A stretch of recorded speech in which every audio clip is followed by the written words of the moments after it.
Guys, Roti Vlog. Jogging.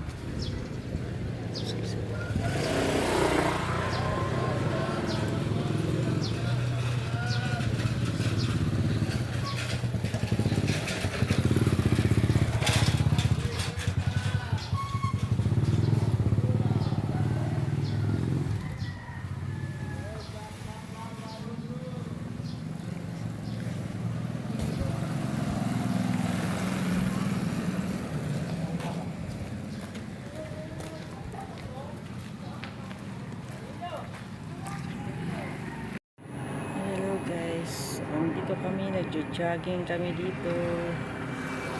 Ayan. Marami din nagjo-jogging dito, guys.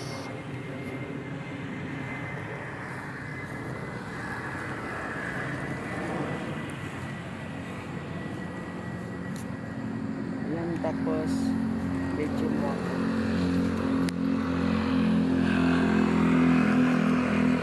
Paano pala yung kanina, yung video, nakapatayo?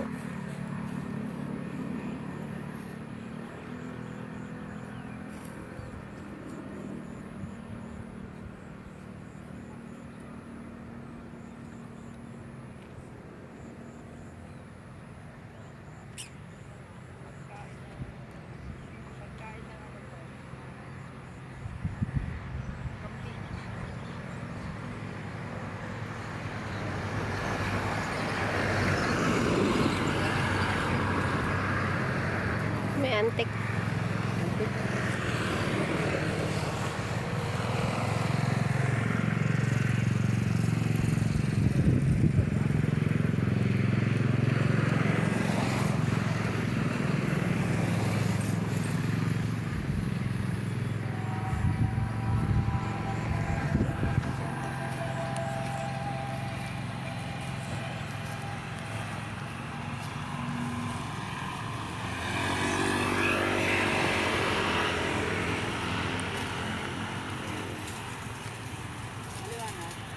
Dilim.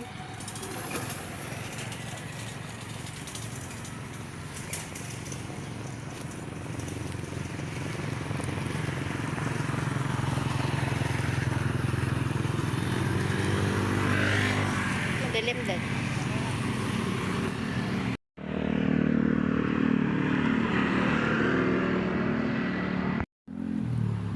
Ayan guys, uwi na kami.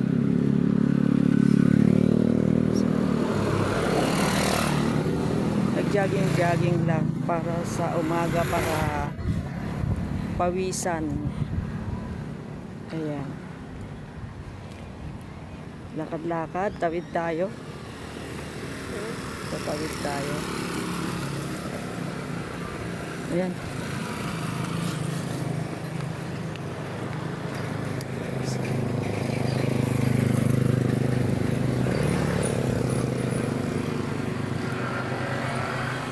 Ang laki ng kalsada dito. Ano to, Karisan na to? Bagtas pa rin. Bagtas pa rin naman yung ibang Karisa. Oo. Ayan.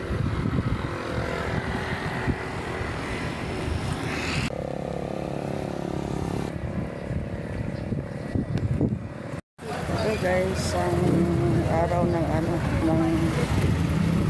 Biyernes, Huwebes Santo. Napakaraming tao sa palengke. Ayan guys. Kasi walang pasok, kaya maraming tao dito sa palengke. Ayan guys. Medyo masikip yung palengke dahil nasa tabing highway lang yung mga may tindahan. Doon sa dulo, doon sa maluwag yung doon guys, palengke. Dito kasi tabing kalsada, kaya nagiging na traffic. Yan guys. Kaya na traffic, marami nagtitinda dito sa kalsada. Ayan. Ayan yung bukod juice. Ng buko juice.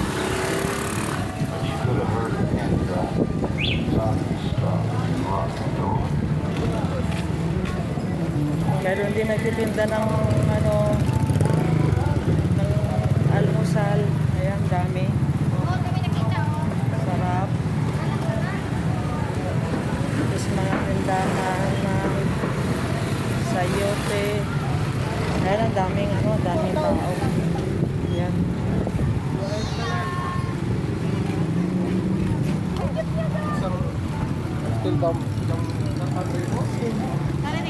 Sino yun? Ah. Ayan guys, daming traffic ng ano, motor. Oh, traffic. Ayan, magkano na kaya ng gas? Sabi, papatak daw ng 1.5 ng 11 kilo na gas, pero hindi pa kami bumibili. Baka magiging 1.5 na pag kami bumili guys, ngayong buwan ng April. Sana naman bumaba.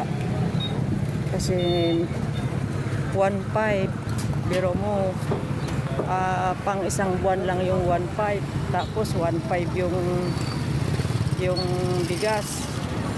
Oh, nasa 3,000 na. Eh kung 5,000 lang yung sweldo mo, pupunta pa sa kuryente ng 1.3. Wala nang matira sa 5,000 mo guys na sweldo. Dahil mahal lang mga bilihin. Sana bumaba ang bigas at saka gas. Kasi pag 5K lang ang sweldo mo, sa gas at bigas pa lang, nasa ano na, nasa 3K na. Paano na yung kuryente at wifi? Diba? Napakamahal ng ano, bilihin. Yung ano mo pa, pamasahe mo pang pupunta sa trabaho. Oh.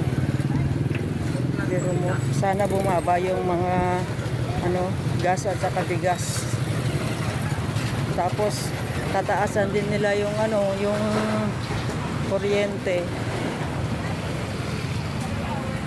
O lahat na lang magtaasan. Kaya ako sa Abra guys, hindi ako gumagamit ng kuryente, nakasular ako doon. Doon ako nanonood ng TV, doon ako nag-electric fan. Ayan, maraming milyon. Kailangan ka babili. Wala. Kaya libre ang kuryente ko basta maaraw. Yan guys, napakadaming tao. Kasi dito sa ano, sa Cavite ka. Sa Cavite, hindi ka naman pwedeng magluto ng kahoy pag kayong bahay ay dikit-dikit. Doon sa Abra, ayan. Tipid ako sa ano, tipid ako sa gas kasi mayroon kaming kahoy. Nag-iipon na rin ako ng kahoy guys. Naghanda na rin ako para hindi ako maapektuhan ng taas ng gas. Diba? Ayan. Ayan, kami ay pauwi na. Naglakad-lakad lang kami sa umaga guys.